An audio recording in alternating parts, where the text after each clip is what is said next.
بسم الله الرحمن الرحيم، ورجعنا لكم تاني اعزائي المشاهدين، حبايبنا الزملكاويه وحبايبنا في كل مكان، مشاهدي برنامج كوره كل يوم على قناتكم كلام كوره.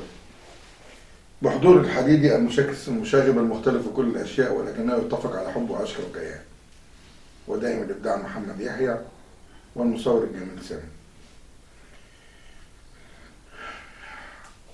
قعدوا يقولوا علينا مظلومين، انتوا حاسين بالمظلوميه، انتوا ظلمه، انتوا ظلمه. الاعلام مش ضدكم، ده انتوا عندكم الغندور وعندكم احمد عفيفي وعندكم صبحي عبد السلام، كل دول كيوت بالنسبه للكمبوت الكبير. علاء صادق قال تم زملكه الدوله، وكانها البانه اتحطت في بق كل الاهلاويه في مصر. اللي اكتشفوا فجاه ان في وزير زملكاوي، ما عادي ان الوزير يكون زملكاوي، ما هو اي حد في الصف ولا بد ان يكون زملكاوي، لان جمهور الزملكاوي مختلف غير الزمالك اللي فيه احمد زويل ونجيب محفوظ، الزمالك اللي فيه جهابزه وعلم، فلا بد يكون منهم رئيس وزاره ويكون منهم وزير ويكون منهم عالم ويكون منهم دكتور. من بعد ما علاء صادق بخ سمه وكأن هي روشته وتوزعت على كل دكاكين الاعلام المصري، لدرجة ان يطلع لنا راجل لا نعلم لماذا ما زال على قبة الاعلام الرياضي المصري، المدعو احمد شوبير. احمد شوبير انا شفت له حلقة بيتكلم فيها على زكريا الوردي والسمسرة والعملات وازاي زكريا جه وازاي مشي. لازم احنا نعرف، لازم نعرف جه ازاي ومشي ازاي. ده بزكريا الوردي الزمالك جاب ورقة وفي وجود الولد وقال ان كل جنيه خده وجابه، اكله وشربه وفندق ودنيا. مش احمد شوبير ده رائد الاعلام المصري؟ ده بقى. انا بس عايز اسال كابتن احمد شوبير، جيرالدو وباكاماني وكوليبالي الهارب واليو بادجي وميكسوني ووالتر بوالي، ظروفهم ايه؟ انا اوعى تتكلم على يعقوب، عزيز يعقوب هو حد يجيب سيرته؟ خد $800,000 ومشي. ده ايه يعني؟ فده دفع خطير، ده كفاره عشان سلامته، مش مشكله. دول ايه؟ انت مش المفروض انك اعلام محايد ما بتتكلمش على دول ليه؟ ليه زكريا الوالد تعبك؟ ليه؟ انا همشي معاكم للاخر وهقول ان سامسون اكينولا حقق صفقه فاشله. هو اسمه اكينولا؟ سامسون اكينولا صفقه فاشله. هل هو اول واخر صفقه فاشله جت مصر؟ والتر بوالي انت مش خدته من الجونه وحرمت الزمالك منه وهو كان على لحظه من الامضاء؟ هو سامسون بس اللي فاشل؟ انا عن نفسي انا بقول، انا بتكلم على كلامه. سامسون تصدق هيبقى اخطر مهاجم في الدوري المصري قبل نهايته. يا عم انت بتتكلم في ايه؟ اقول لك على حاجه، الوقت بينا لو اسمع سمحت، محمود، ما تاخدناش في منطقه فرعيه. انت بتغلط. لو سمحت، استنى بس، لو سمحت اسمعني بس يا محمد، اسمعني بس. بعترض حديثك يعني لو محمود بيتكلم، لو سمحت انت بتتكلم عن الصفقات خلي لا انت عندك المسلوس يا راجل دولي. سيب سامسون هنتكلم لا هو عليه. اصلا بيتكلم عن استاذ محمد يعني. هو بيتكلم عن مين؟ ده بيتكلم عن احمد شوبير يعني. انت بتتكلم في سامسون اكينولا في منتخب بلاده. بلاش انت بتنتقد يا احمد شوبير، من حقه يقول اللي هو عايزه، الراجل عنده برنامج ومن حقه ان هو يقول اللي عايزه. فعلا؟ ايوه طبعا. يقول محمد صبحي قاعد احتياطي ليه؟ عادي الراجل حقه. مصطفى احمد شوبير فين يا بيه؟ مصطفى احمد شوبير حارس ثالث، ايه المشكله يعني؟ علي لطفي الحارس الاساسي في انبي فين دلوقتي يا بيه؟ وراتبه 5 مليون، ايه المشكله؟ ايه يا بيه؟ هو هيوقف الثلاثه في الجون. هو بيتكلم ان احنا الدوله اتزملكت وعلى اصل انت ايه يا بيه؟ انا المره الوحيده اللي شفت فيها الدوله متزملكه فعلا والدوله جنب الزمالك هي كانت مره واحده بس في عمري. كابتن محمد احكي لك بس المره دي، وهي كانت مره كان في فيلم كده رضا، ساعة ما ظبط افرج عن الخواجه وجماهير الزمالك وحبس جمهور الاهلي. دي المره الوحيده اللي الحكومه يعني كانت. طب ماشي يا عم، طب بس كمل. الوزير الزملكاوي. لا في حاجه مهمه كمان، خد بالك في حاجه مهمه كمان. فيلم بتاع شحاته ابو كف، الظابط طلعه لما عرف ان هو لا هم دول مرتين، هم المرتين اللي لا بس ولا بس برضه ما يكون كامل الوزير الزملكاوي اداك قطر ورحت بقى اسوان، انت عايز اكتر من كده ايه؟ الاهلي طالب قطر. طلب قطر؟ طلب قطر بس كامل مش بس لما طلب منه 500,000 جنيه قال لهم تشيلوا عربيتين في الاخر 350. كمان واحده والنبي يا ريس. قال له الاخر 350. قال له مش وصل على نص العربيتين.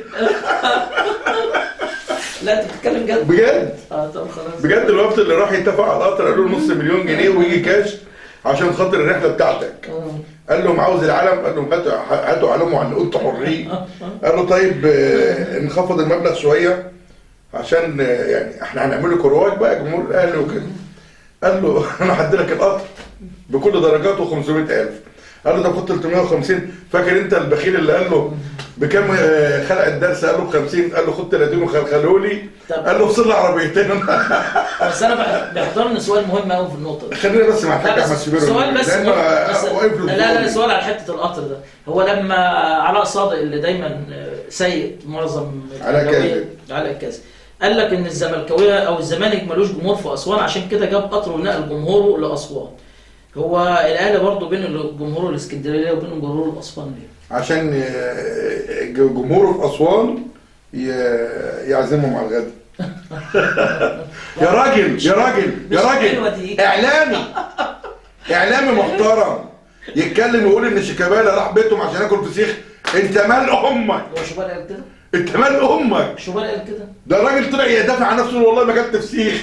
اما احب اكل فسيخ هروح المنصوره. يا ريت والله نعزمه احلى لو ناخد فسيخ. هو شيكابالا قال كده؟ لا بجد. قال لك لعيب دولي محترف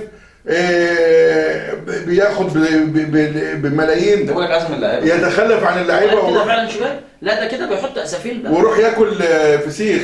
قال له انا عاوز اكل فسيخ اروح المنصوره عند امام عاشور ولا عند محمود علاء ولا عند مصطفى فتحي. ايوه هناك في بولت. انت مالك؟ كان ايه عند امه؟ راح عند امه ياكل اللي هو عاوزه. راح بيت ابوه ياكل اللي هو عاوزه. البولت بيتعمل فسيخ. تخيل.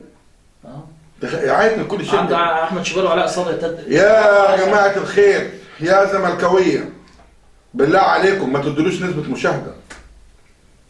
بالله عليكم ما تدلوا نسبه مشاهده. اقسم بالله بتابع اخباره بقرف من على الميديا. والله القناه لو جت عليه بالصدفه بقلب. انتوا مش فاهمين ان انت مجرد انك بتتفرج عليه بتزود الريت بتاعه، بتعمل له قيمه، بترفعه. قناه الزمالك مرفوعه بمشاهده الاهلاويه ليه؟ خد بالك انت بتشاف عنه. حنانيكم بالله عليكم. مين؟ تاني مين؟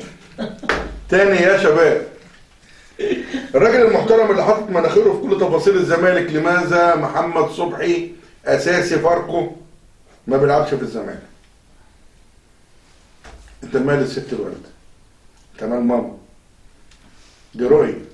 خد بالك انت جبت علي لطفي وراجل حارس من مرمى. انبي. راجل حارس مرمى قبل ما يكون اعلامي وبيتكلم. هل وجهه نظره الفنيه. هل الكابتن احمد شوبير لو هو مدرب نادي الزمالك او رئيس نادي الزمالك ومعاه الفرصه انه يحط تشكيل هيقعد محمد عواد وهو في الفورمه دي؟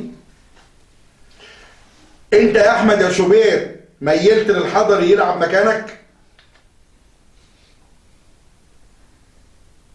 انت يا احمد يا شوبير مش قعدت 7 سنين احتياطي لثابت البطل واكرامي؟ ما سبتوش ليه ورحت شفت نادي تلعب فيه؟ ما نصحتش ابنك ليه يشوف نادي يلعب فيه؟ ابنك موظف بيقبض وبيشتم وبيقل ادب. يا حاج يا عامر يا حسين، امام عاشور اتوقف 3 ماتشات وتغرم 25,000 جنيه على تويتر. انت ما بتشوفش كتابات مصطفى احمد شوبير؟ ما بتشوفش تنمر على جماهير الزمالك ونادي الزمالك؟ ده انتوا عاقبتوا الناس بالشفايف. ليه ما ابن شوبير عامل تويت على الحكم بتاع الماتش اللي فات؟ حق وما تعاقبش. حق محدش يقدر يا باشا. حق. فاكر يا محمد الحلقه اللي انا قلت لك فيها دفاترنا والقانون بتاعنا؟ فاكر يا محمد؟ ما تنساش خلي دي حلقه في ودنك. القانون اسمه سامسون. خليها حلقه في ودنك. قانون ساكسوني. سامسون. عادل امام العظيم قانون ساكسوني. قانون سامسون يا جماعه بالله عليكم ما تستخفوا بينا اكتر من كده. يا جماعه بالله عليكم، بالله عليكم اعطوني عداله وليفز من يفوز.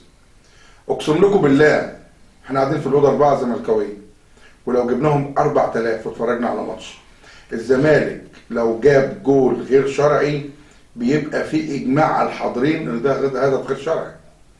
الزمالك بيبقى كسبان شرعي بس اداء وحش بنبقى طالعين زعلانين وحزنا.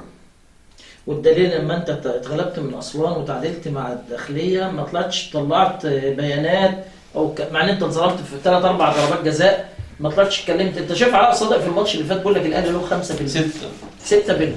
محمد شبانه عجبني وهو بيتكلم لسالم حفيظ، بيقول له لعماد متعب، بيقول له الحكم حسب لي 6 دقايق ضاع منهم دقيقتين، حارس مرمى واقع وفي تغييرين. قال له هو ده مشكلتك الوحيده؟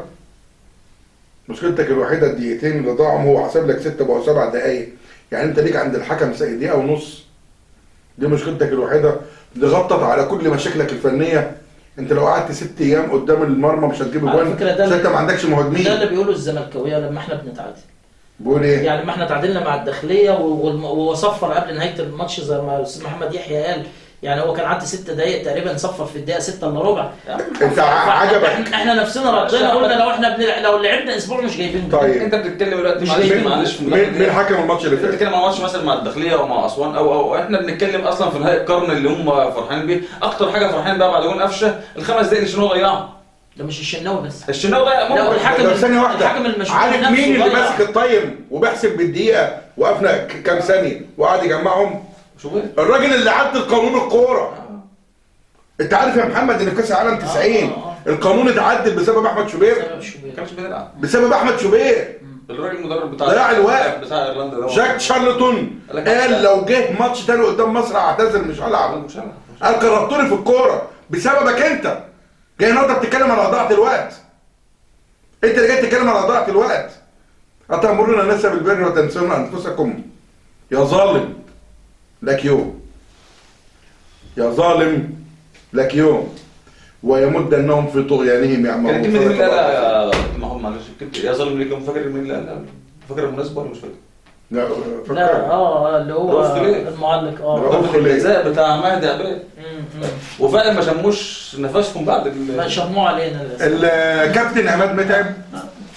كابتن عماد متعب شويه بالظلم والله. يا عماد يا متعب، انت ليك رصيد كبير قوي عند الزملكاويه والزملكاويه بيحترموك. يا ريت صوتي يوصل لك. يا عماد يا متعب، انت مش هتشتغل في الاهلي. انت مش احسن من وليد صلاح الدين ولا مصطفى يونس ولا مجدي عبد الغني. انت مش هتشتغل في الاهلي. هو ايه مؤهلات عماد متعب عشان يمسك في يا عماد يا متعب ده ترشيحات انديه. يا عماد يا متعب انت مبعوث على رابطه الانديه عشان مش هتخش الاهلي. وانت كنت راجل محترم وبتقول على الصح صح والغلط غلط. هو جاي من نادي ايه؟ وانا مش ناسيلك. من نادي ايه بس يا عماد؟ نعم جاي من نادي ايه؟ النادي اللي خلاه يبطل كوره. لا بجد انت بتقول ترشيحات انديه رابطه الانديه ومحطوط من نادي ايه؟ نادي ساكسوني. لا ما انا ده اللي انا اقصده. هو اصلا هو محطوط في رابطه الانديه ملوش دعوه باي نادي. وخد بالك برضه يا محمد احنا غلطانين في الترشيحات. انا اول مره في ترشيحات. احنا عندنا ترشيحات كانت تحط واحد زي احمد عبد الملك يعرف يجيب له حق. يا باشا انا مش عايز ترشيحات خالص، ولا زمالك ولا اهلي ولا يا معالي الباشا. انا عايز ناس اكاديميين. انا مش عايز لعيبه كوره. أيوة انا عايز ناس اكاديميين. احنا عندنا الاكاديميات ليه والكليات ليه والناس اللي بتتعلم بره. المفروض واحد زي معتز الشامي ده زي واحد زي هو ممكن نتكلم في دي حاجه. ماشي انا بقولك اكاديميين. خالد رفعت اكاديمي. ماشي والباقي خالد رفعت اكاديمي يا باشا. هو الصح عشان دول يبقوا حكام على المنظومه نعمل كومنولث، والكومنولث ده اللي يكون فيه من كل نادي واحد. دول يحضرهم زي ما كانت معموله في لجنه الانديه، زي ما كانت معموله في لجنه المسابقات. اما الاداره، لجنه الاداره تبقى لجنه محترفه كامله بالظبط. ورئيس لجنه الحكام ما يكونش تطوع، يكون محترف. جمال الغندور لما كان بيبقى محترف على فكره، جمال الغندور وعصام عبد المنعم وعصام عبد العظيم عصام عبد الفتاح من اكفأ وافضل الناس اللي مسكت المنظومه. سيبك احنا ساعات نختلف معاهم، ساعات نزعق معاهم على الحكم، لكن بالنسبه للحقبه السوداء اللي احنا فيها دي يعني لا. جمال الغندور مش فير. لا فير جمال الغندور بحس ان هو اهلاوي فير جدا. لا جمال الغندور عراهم كلهم. في التحليلات الاخيره دي عراهم. لا بس ما كان ماسك التحكم. جمال الغندور ده حسب لك. شفنا كل جمال الغندور كان هو حكم لا يشق له غبار، واول واحد حسب 3 ضربات جزاء لنادي في ماتش واحد. 4 لا وحسب 5. ضيعنا حسب 3 للزمالك و2 للقناه. كانوا 5 ضربات جزاء. كانوا 5 3 للزمالك. لا كانوا 3 للزمالك و2 للقناه. القناه ضيعت 1. 5. ولما شوبير ساله وكانوا 5 على دريم. ايوه اصحاب. لما شوبير ساله على دريم قال له ايه؟ قال له هو انت عندك نص في القانون يا كابتن شوبير بدي حد اقصى ضربات الجزاء؟ ولو كان جت ضربات تانية كنت هحسبها، اي جرأه واي بطوله واي رجول. وهو نفسه اللي ما خافش من شوبير ويقول له الغي الفقره بتاعتي لو انت عاوز توجه. ويخاف من شوبير ليه؟ شوبير بعبع. طبعا بيقعد وبيبطل. احمد الطيب فين يا محمد؟ احمد المرغني. احمد الطيب فين يا محمد؟ احمد المرغني. احمد المرغني لولا ان الراجل خده عنده قطاع الناشئين كان زمانه بشحت. هو فين المرغني؟ مش مرتضى بعد ما شغلوا في الناشئين جاله عرض بره وطلع. جت كرنس شويه، لعب في الكرنس وبعد كده يا جماعه الخير فتح جيم دلوقتي. يا جماعه الخير، الناس شايفه يا عماد يا متعب، انت ليك رصيد. انت عرفت هو يعني هو الشناوي محتاج حد يوزه؟ ده هو اصلا ماشي بالشيطان على كتفه. وبعدين يا احمد يا شناوي، يا من بلغت من العمر ارزله زي ما يقول الحديدي، انت مستني يا ابني عشان تتوب الله يهديك؟ احمد قصدك احمد شوبير مش احمد الشناوي. احمد الشناوي الحكم. لما ايمن يونس جه يراجعك على مسكه التيشيرت بتاع سامسون في ماتش الداخليه، الشده دلوقتي والتيشيرت دلوقتي واديني حالات والسلام عليكم. انت قعدت تحتال على عماد متعب يعفيك من الاجابه. انت خايف على ابنك، ها؟ انت خايف على ابنك يستبعد. خاف على دينك، خاف على القبر اللي هتتحشر فيه. كل واحد هيتقدم عند ربنا بمقدمة يديك رهين. عرفتونا على رأي مرتضى منصور اللي كل يوم ربنا بنصره. ماذا بينك وبين الله أيها المر. لكم تحيات لا تنقطع، تحيات الحديدي محمود عبد الله محمد يحيى ودائم الإبداع سامي صاحب المفاجأة الكبيرة في القناة.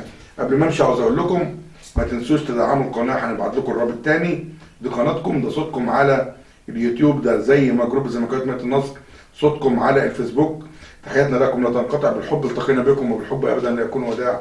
سعداء بالوصول الى كريم اسماعكم، متمنين من المولى ان نكون ضيوفا فضلوا على كريم اسماعكم. عاش الزمالك وعاش حب في قلوبنا. السلام عليكم.